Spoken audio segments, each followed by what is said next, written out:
What's up guys, I'm Zain and today I'm going to show you how to verify AdSense account without PIN.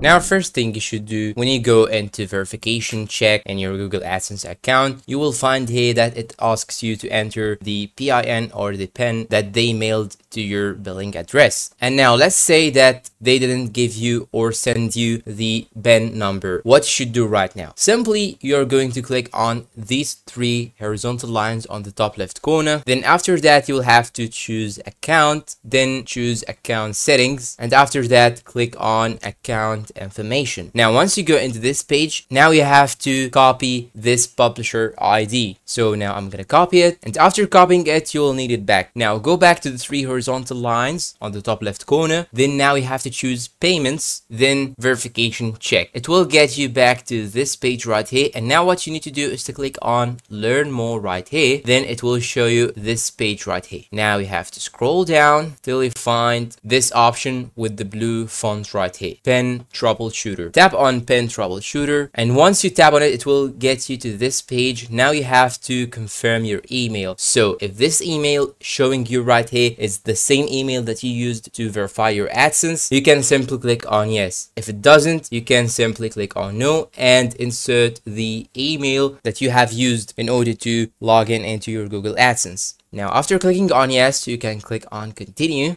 Then it will ask you if you have received your physical PIN mailer or not. So now in this case, we didn't receive the PIN number. So what you should do right now is to click on no, I haven't received my PIN. Then click on continue. And after that, it will show you this page right here. And below right here, you will find this option right here with the blue font, contact form. Tap on it. Then here it will ask you about some information about your AdSense account. So here we have to enter your contact email address and the name of your AdSense, and down below right here we will have to paste the that we have copied recently. And once you finish, you will have here this option, choose files, and what I want you to do is to simply click on choose files. Then you'll have to upload the ID, the government ID that you have used in order to make your Google AdSense account. Then once you finish, you will click on submit. And this is how you can actually verify your Google AdSense without your PIN. And that's all for today. If you find this video helpful, please don't forget to support us with like, subscribe, comment, share, and see you in a new video.